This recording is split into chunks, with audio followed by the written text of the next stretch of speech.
I have no particular personal attachment to any place, ideas, culture, or identity. Because of this, the task of identifying a historical narrative in the more traditional sense becomes difficult if there is to be any inherent value subjective to the narrative. While my perspective on this may be peculiar, this non-attached identity is becoming more common in an increasingly homogenized society. However, there are more abstract concepts through which I can explore this narrative. Creativity and play are probably the only aspects that have remained a consistent part of my life.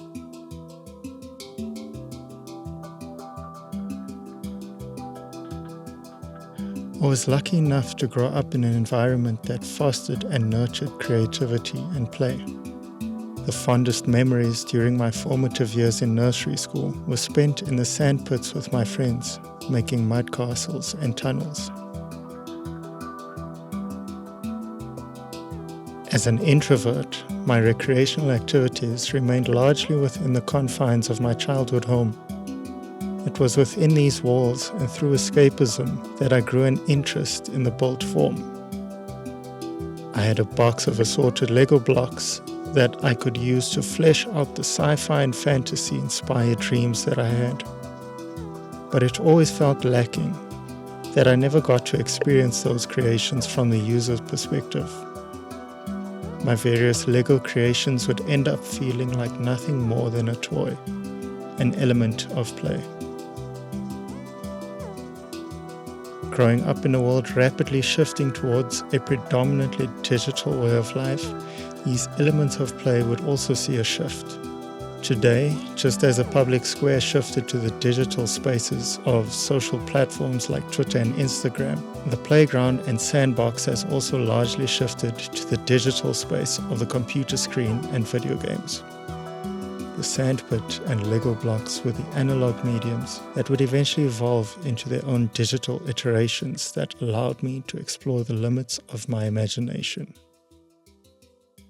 And so my narrative begins with punching a tree.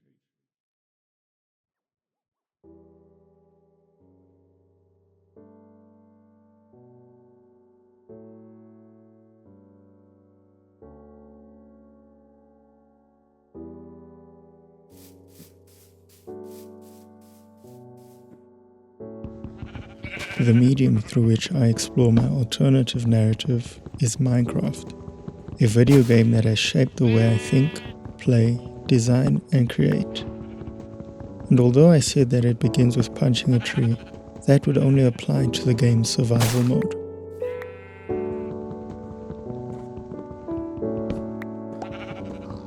For the purpose of the narrative of creation and play, we will only be looking at it through the lens of the game's creative mode, where no trees or animals need be harmed for the making of this video.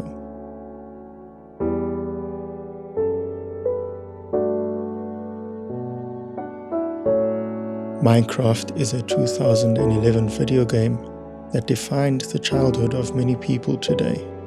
It belongs to the sandbox game genre, the term coined after the literal children's playground. It can be played alone or with friends.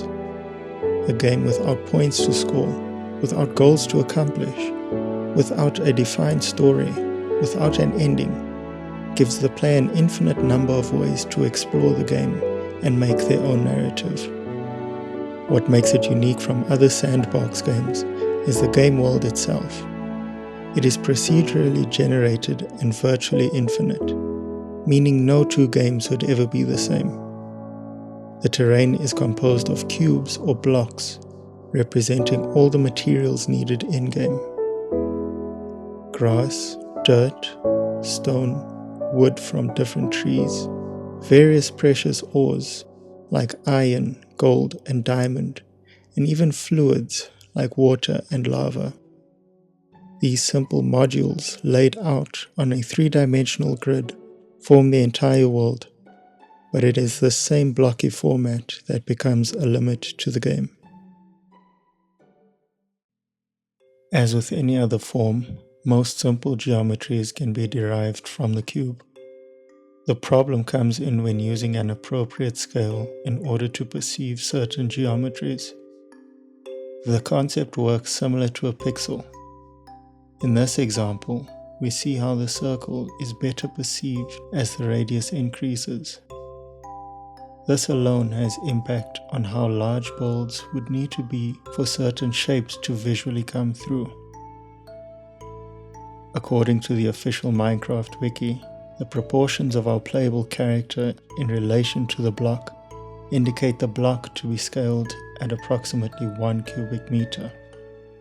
1 by 1 by 1. Taking that into consideration as an architect starts to mean something else when we think of walls being represented as 1 block thick and the typical ceiling being 3 blocks high. From the player's perspective, proportions start looking weird and cramped if not dealt with properly. In order to test these ideas, I thought I'd build something in Creative Minecraft.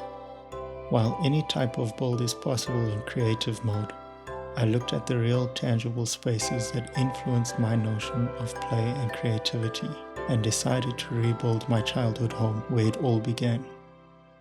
Although I tried to stick true to reality, I took creative liberty in rescaling the architecture to capture the essence and feel of the space to account for the limitations of the game's own geometrical and material palette.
During the 8 hours of playing and rebuilding my home, there was always this calm atmosphere. It was towards the end that I realized the impact that the background music had on me while I played the game. Aside from the 16-bit retro-style graphics and visuals that invoke the sense of nostalgia, the music is also what comes to mind when I think of Minecraft. A sense of warmth and comfort, a calm familiarity, reminiscence. The music of Minecraft is highly acclaimed for evoking and elevating these emotions. Whenever I hear this music, I can't help but close my eyes and get lost in whatever wistful thoughts I have of a simpler, more playful time.